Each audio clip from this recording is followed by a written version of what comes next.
बिस्मिल्लाहिर्रहमानिर्रहीम। अस्सलाम वालेकुम। मैं हूं मोहम्मद साकिब और आप देख रहे हैं इन्फो हब। व्यूअर्स, आज का जो मेरा टॉपिक है वो है FIR, first information report. FIR को कैसे पढ़ा जाए, एफआईआर के कंटेंट्स क्या होते हैं और इसमें कौन से अहम मेजर पॉइंट्स हैं जो एक वकील को पता होने चाहिए। और अगर थाना से एफआईआर नहीं मिलती तो आप उसे किस तरह हासिल कर सकते हैं, मुकदमा नंबर क्या होता है, ई टैग क्या होता है, एफआईआर की स्टोरी के रिगार्डिंग, ये सारी चीज़ें आज हम जो है वो डिटेल में डिस्कस करेंगे।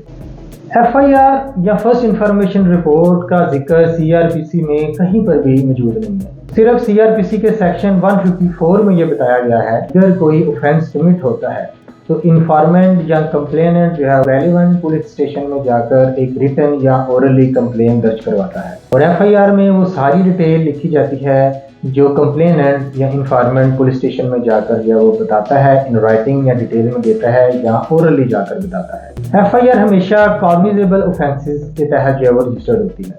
नॉन कॉग्निजेबल ऑफेंसेस में एफआईआर रजिस्टर्ड नहीं होती। नॉन कॉग्निजेबल ऑफेंसेस में पुलिस वाले सिर्फ रिपोर्ट लिखकर जो है वो मैटर मजिस्ट्रेट साहब के पास भिजवाते हैं। कॉग्निजेबल और नॉन कॉग्निजेबल के रिगार्डिंग सीआरपीसी के शेड्यूल नंबर 2 में एंड पे सीआरपीसी में शेड्यूल दिया गया है। शेड्यूल नंबर 2 में सारी डिटेल मौजूद है, कौन से ऑफेंसेस कॉग्निजेबल हैं, कौन से नॉन कॉग्निजेबल हैं, किन ऑफेंसेस के तहत जो एफआईआर दर्ज होगी, वो सारी डिटेल आपको शेड्यूल नंबर 2 में मिलेगी। एक क्रिमिनल प्रैक्टिस करने वाले वकील को शेड्यूल नंबर 2 के बारे में मुकम्मल इंफॉर्मेशन होना निहायत जरूरी है। इस शेड्यूल में तमाम कॉग्निजेबल और नॉन कॉग्निजेबल ऑफेंसेस की डिटेल मौजूद है, किस ऑफेंस के तहत बेल होगी या किस ऑफेंसेस के तहत पुलिस जो है वो वारंट के बगैर अरेस्ट कर सकती है। एफआईआर सीआरपीसी के सेक्शन 154 के तहत दर्ज की जाती है। एफआईआर के एक फॉर्मेट स्क्रीन पर आपको मैं दिखाता चलूँ, उस पर फिर हम डिटेल में बात करते हैं। अब ये टॉप पर इब्तदाई इतलाई रिपोर्ट निस्बत काबिल दस्तअंदाजी, ये एफआईआर आपके सामने है। इस पर नीचे ये लिखा हुआ है नंबर लिखा हुआ है, ठीक है। अब ये इब्तदाई इतलाई रिपोर्ट निस्बत काबिल जो दस्तअंदाजी पुलिस रिपोर्ट ज़ेर दफ़ा 154 मजमूआ ज़ाब्ता फौजदारी, यानी कि ये सीआरपीसी के तहत दर्ज होगी और उसमें भी कॉग्निजेबल अगर ऑफेंस होगा जिसमें पुलिस विदाउट वारंट अरेस्ट कर सकती है। अब इस पर जो नंबर लिखा हुआ है 84/21, अब इसका मतलब है कि ये 2021 में लॉन्च होने वाली 84th एफआईआर है जो कि थाना सिविल लाइन गुजरात में दर्ज हुई है। उसके आगे ई टैग नंबर लिखा हुआ है, ये ई टैग नंबर CVL 2/12/2021-1184, यानी कि ये अगर ई टैग नंबर का मकसद ये है कि पंजाब पुलिस की वेबसाइट के पोर्टल पर अगर आप जाते हैं तो ये ई टैग नंबर आप अगर वहाँ पर देते हैं तो वहाँ से इसी एफआईआर की कापी आपको मिल जाएगी। उसके आगे तारीख वक़्त वक़ूआ, अब इधर तारीख वक़्त वक़ूआ नामालूम लिखा हुआ है। अब ये चीज़ जो है वो इसको मैं आगे जाके डिस्कस करता हूँ कि ये एक एफआईआर में कितना बड़ा लूप होल है, इसको हम आगे जाके डिस्कस करते हैं। मोस्टली यहाँ पर तारीख और वक़्त लिखा होता है कि वक़ूआ कब सरज़द हुआ, क्या टाइम था, क्या दिन था, क्या वक़्त था, ये सारा लिखा होता है। लेकिन यहाँ पर फ़िलहाल नामालूम लिखा हुआ है, इसलिए से मैं आगे चल कर डिस्कस करूँगा। आगे इसमें 6 कॉलम होते हैं टोटल। कॉलम नंबर 1 में लिखा हुआ है कि तारीख वक़्त रिपोर्ट। अब एफआईआर किस तारीख को लॉन्च हुई, क्या टाइम था, क्या डेट थी, वो आगे लिखा हुआ आपको नज़र आ रहा होगा। ये 12/2/2021 को ये एफआईआर लॉन्च हो रही है और 4:10 का ये टाइम है।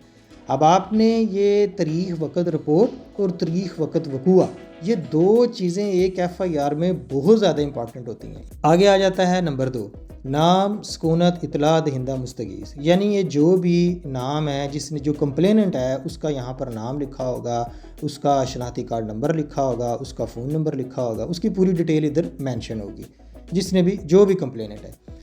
नंबर 3, मुस्तर कफ़ियत जुर्म माँ दफ़ा व माल अगर कुछ खो गया है। अब इसमें अच्छा, अब एक चीज़ आपको मैं बताता चलूँ। अब ये नंबर 2 में लिखा हुआ है कि नाम सकूनत इतला दहिंदा मुस्तगीस।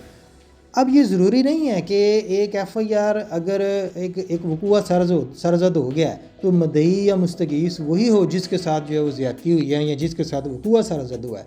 ये कोई भी जो है वो बंदा जाके एफआईआर दर्ज करवा सकता है, कंप्लेन कर सकता है कि भाई फ़लाने इलाके में या फ़लानी जगह में या फ़लानी रोड पर या फ़लाने घर में या फ़लानी शॉप पर डकैती हुई है या चोरी हुई है या फ्रॉड हुआ है या ये मसला बना है, तो ये जो है वो एक कॉग्निजेबल ऑफेंस हुआ है, तो पुलिस जो है वो उस पर एक्शन लेने की मजाज है। यहाँ पर ये चीज़ बिल्कुल भी कंसीडर नहीं होती कि भाई जो मदई है अगर उसे कोई मसला नहीं है तो भाई आप कौन होते हो आके जो है वो एफआईआर या कंप्लेन करने वाले। अब आगे आ जाते हैं कॉलम नंबर 3 पर, मुहसर कैफियत जुर्म मा दफ़ा व माल अगर कुछ खो गया है। अब यहाँ पर आगे जुर्म लिखे हुए हैं। अब ये जितने भी जुर्म लिखे हुए हैं ये ताज़ीरात पाकिस्तान यानी PPC के तहत ये जुर्म लिखे हुए हैं, जराइम लिखे हुए हैं। इनके जो भी ये नीचे स्टोरी है उसके वो आगे हम पढ़ते हैं, जो भी नीचे लिखा हुआ है उसमें ये मेंशन किया जाता है कि इसके मुताबिक ये सारे जुर्म बनते हैं। अब इसमें अगर कोई चीज़ चोरी हो जाती है या कोई चोरी का मुकदमा आ जाता है, चोरी का जुर्म लगता है या कोई डकैती है, उसकी डिटेल लिखी होगी। लेकिन यहाँ पर चूँकि सिर्फ जराइम लिखे हुए हैं, कोई चोरी वगैरह चीज़ नहीं हुई, इसलिए यहाँ पर सिर्फ जुर्म नज़र आ रहे हैं आपको। आगे आ जाते हैं नंबर 4 पर, जय वकुआ फासला थाना से और सिमत, यानी कि ये थाना से कितनी दूर वकुआ हुआ है, कितना टाइम मेंशन होता है। सिमत वगैरह उसका जो है वो टाइम उसकी सिमत मेंशन होती है, उसका फासला मेंशन होता है। ये भी एक बड़ी इंपॉर्टेंट चीज़ है कि FIR अगर डिले हो जाती है तो वो उसकी रीज़न यहाँ पर जो है वो बताई जाती है। नीचे कॉलम नंबर 5 में उसमें रीज़न बताई जाती है और उसमें ये भी देखा जाता है कि डिले होने की वजह ये तो नहीं है, थाने वाले तो नहीं डिले कर रहे, क्योंकि थाने से अगर फासला ही 1 किलोमीटर आधा 1.5 किलोमीटर है या 10 मिनट का फासला है तो थाने वाले 3-4 दिन क्यों FIR दर्ज नहीं की, मौका पर क्यों नहीं पहुँचे, वकूआ उन्होंने क्यों नहीं देखा। तो ये भी चीज़ एक बड़ी इंपॉर्टेंट चीज़ है। नंबर 5 में वही जो बात मैंने की, इसमें ये लिखा हुआ है कि कार्रवाई मुतल्लिका तफ्तीश अगर इतला दर्ज करने में कुछ जो है वो तवक्कुफ़ हुआ है, यानी कि जो कुछ देरी हुई है, अगर कुछ देर हो जाती है तो उसके बारे में यहाँ पर मेंशन होता है। लेकिन यहाँ पर ज़्यादातर यही लिखा होता है कि हस्बे आमद तहरीरी दरहाज, यानी कि जब ये मुद्दई आया है, कंप्लेनेंट आया है, उसने जैसे ही दरहाज दिया हमने ये FIR दर्ज कर दी है। तो लेकिन यहाँ पर एक चीज़ और भी होती है कि अगर आपने 22 AB के तहत जो है वो एडिशनल सेशन जज साहब से आपने कोर्ट से ऑर्डर लिए होते हैं FIR जो है वो लॉन्च करवाने के, तो फिर जो है वो यहाँ पर जो है वो भी मेंशन होता है कि ये 22 AB के तहत पर्चा जो है वो दर्ज हुआ है। उसके नीचे आ जाते हैं जी दस्तक आ जाते हैं। ये जो बंदा FIR लिखता है उसके ये दस्तक हैं। मुहसन शहजाद उसका नाम है, बेल्ट नंबर है आगे लिखा होता है उसका, जो भी उसका बेल्ट नंबर है, ओहदा लिखा होता है, ASI है, ASI उसका ओहदा लिखा हुआ है, टेलीफोन नंबर लिखा होता है। उसके बाद इब्तदाई इतला नीचे दर्ज करी, नीचे से फिर ये सारी स्टोरी एज़ इट इज़ जैसी स्टोरी उसने कंप्लेनेंट ने अपने जैसी स्टोरी कंप्लेनेंट ने बताई होती है ज़बानी या जो उसने रिटर्न लिख के दी होती है, वो same to same word to word वैसे ही लिखने की पुलिस जो है वो पाबंद होती है। नीचे लिखा होता है जी बाहिदमत जनाब SHO साहब थाना सिविल लाइन। अब यहाँ एक चीज़ याद रखिएगा कि FIR जो है वो हमेशा SHO के नाम लिखी जाती है। ये नहीं होता कि आप जो है वो किसी तफ्तीशी के नाम जो है वो FIR लिख रहे हैं या DPO के नाम आप FIR लॉन्च कराने की कोशिश कर रहे हैं।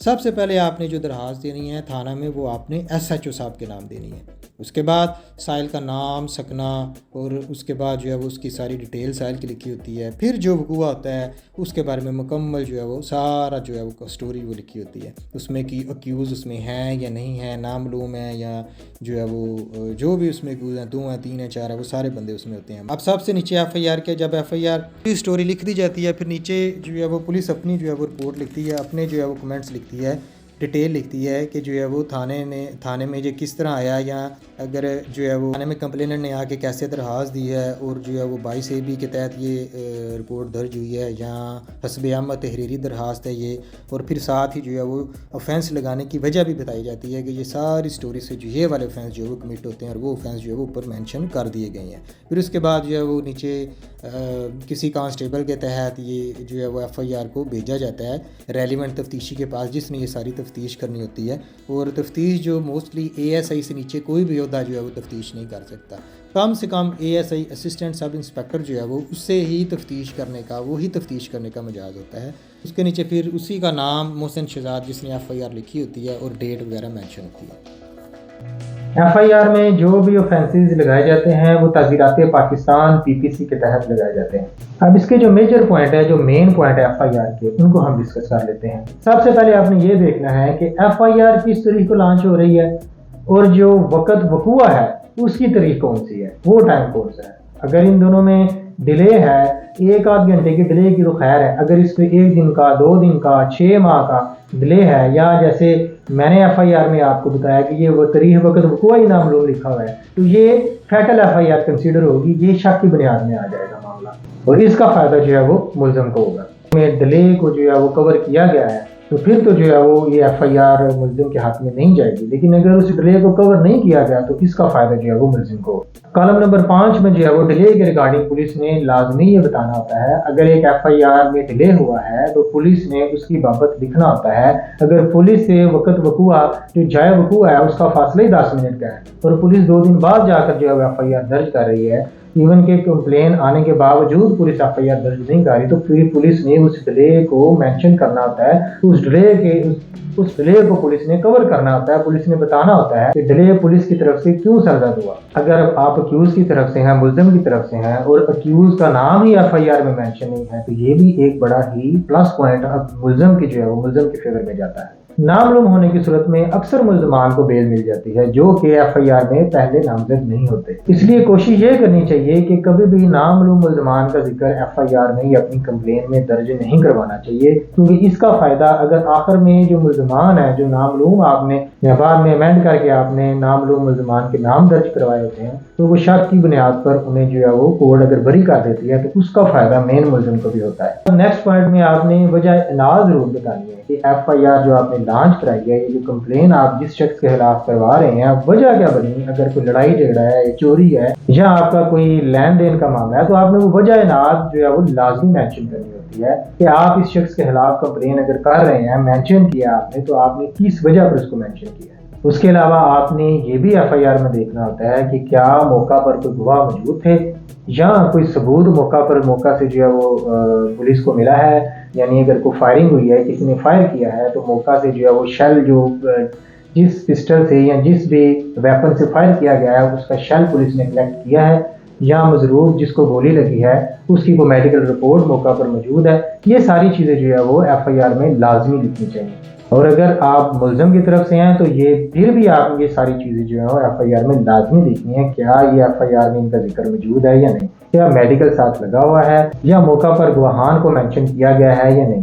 अगर आप कंप्लेनेंट साइड से हैं तो आपने ये चीज़ ज़रूर देखनी है कि आप जो गवाहान मेंशन कर रहे हैं उन्हें सारे वकूए का पता होना चाहिए और कोशिश करें वो चश्मदीद गवाही हो। ऐसा ना हो कि एक बंदा जो है वो गुजरांवाला का रहने वाला है, लाहौर में वकूआ हो रहा है, वो जनाब लाहौर में आकर वो गवाही दे रहा है। ये चीज़ जो है वो मदई के हाथ में कभी भी नहीं जाएगी, बल्कि उल्टा मुल्ज़िम को फ़ायदा देगी। तो कोशिश ये करनी चाहिए कि जो गवाहान आप इन्वॉल्व कर रहे हैं, गवाहान जो है FIR में एप्लीकेशन में आप डाल रहे हैं, वो मौका के हों, उसी शहर के हों, उसी जगह के रहने वाले हों। इसके अलावा FIR लॉन्च करवाने के लिए जो एप्लीकेशन आपने देनी है वो कंसर्न पुलिस स्टेशन में आप जमा करवाएं। इसमें 1-2 एक्सेप्शंस भी हैं। फर्ज करें आपके पास एक चेक है, आपने वो चेक वसूल किया है लाहौर से और आकर आप जो है वो गुजरात सिटी में किसी बैंक में आप उसे जमा करवाते हैं और वो चेक बाउंस हो जाता है। अब ज़्यादातर तो जो चेक के रिगार्डिंग जो पर्चा होगा, जो FIR होगी, वो उसी बैंक को जो थाना लगता होगा जिस बैंक में आपने चेक जमा करवाया है उस थाने में रजिस्टर्ड होती है। अगर आप लाहौर के ही रिहायशी हैं तो आप लाहौर में भी उसकी FIR दर्ज करवा सकते हैं। लेकिन ज़्यादातर जो चेक का पर्चा वो सेम बैंक के जो रेलिवेंट थाना पुलिस स्टेशन होता है उसमें ही दर्ज होता है। उसके अलावा अगर चोरी का या डकैती का मामला है तो वो आपने कंसर्न थाना में ही जाना है। हाँ, अलबत्ता अगर कोई कत्ल सरजद हो जाता है तो कत्ल हो जाता है, तो वो अगर जो रेलिवेंट थाना है वो दूर लगता है और उसके अलावा जो थाना दूसरा नज़दीकी थाना मौजूद है या पुलिस चौकी मौजूद है, तो फर्स्ट ऑफ ऑल जाके आप जो है वो वहाँ पर भी एप्लीकेशन सबमिट करवा सकते हैं। यानी ऐसे जुराइम जिनका अंदराज या जिनकी जो है वो इतला देना बहुत ज़्यादा ज़रूरी है, फिलफोर इतला देना ज़रूरी है, और जो मुतलका थाना है वो आपसे काफ़ी ज़्यादा दूर है, वहाँ जाते हुए आपको काफ़ी टाइम लग सकता है। और उसके बरक्स जो है वो दूसरा थाना या कोई और चौकी आपके नज़दीक है तो आप वक्ती तौर पर वहाँ पर एप्लीकेशन सबमिट करवा सकते हैं। एक तो FIR का जल्द से जल्द इंदराज करवाना चाहिए। अगर FIR का अंदराज पुलिस वाले नहीं करते तो आपको कम से कम जो कंप्लेन है फ्रंट डेस्क की जो कापी है वो फौरन ले लेनी चाहिए, उसमें देरी नहीं करनी चाहिए, आपको इंतजार नहीं करना चाहिए। क्योंकि अगर आप FIR लॉन्च करवाने में या कंप्लेन दर्ज करवाने में देरी कर देते हैं तो इसका फायदा जो है वो मुल्ज़िम को जाएगा और वो शक की बुनियाद पर मुल्ज़िम को रियायत मिल सकती है। और अगर पुलिस FIR दर्ज करने से टाल मटोल का काम लेती है, आप कंप्लेन दर्ज करवा देते हैं, आपको फ्रंट डेस्क रिसिप्ट मिल जाती है, 1 या 2 दिन के अंदर FIR लॉन्च नहीं होती, तो आप एक वही एप्लीकेशन साथ लगाकर DPO के नाम एक एप्लीकेशन लिख सकते हैं कि हमने ये FIR के लिए जो है एप्लीकेशन दी हुई है और पुलिस हाल इस पर ना ही कोई इंक्वायरी कर रही है और ना ही हमारी FIR लॉन्च कर रही है। अगर फिर भी आपकी FIR लॉन्च नहीं होती तो फिर आप 22A के तहत जो है वो रिट पिटीशन दायर कर सकते हैं। जब आप टाइम पर कंप्लेन दर्ज करवा देते हैं तो वो जो है आपके ब्लेम में कंसीडर नहीं होगी। एक चीज याद रखिएगा, अगर FIR आप झूठी FIR करवाते हैं तो फिर पुलिस आपके खिलाफ जो है वो 182 की कार्रवाई कर सकती है और आपको मुश्किलात का सामना करना पड़ सकता है। इसलिए झूठी FIR करवाने से गुरेज करें, क्योंकि ये आपके खिलाफ इस्तेमाल की जा सकती है। उम्मीद है आज की ये इन्फॉर्मेशन आपको पसंद आई होगी। मेरे चैनल को सब्सक्राइब कीजिएगा, लाइक कीजिएगा, कमेंट्स कीजिएगा, दुआओं में याद रखिएगा।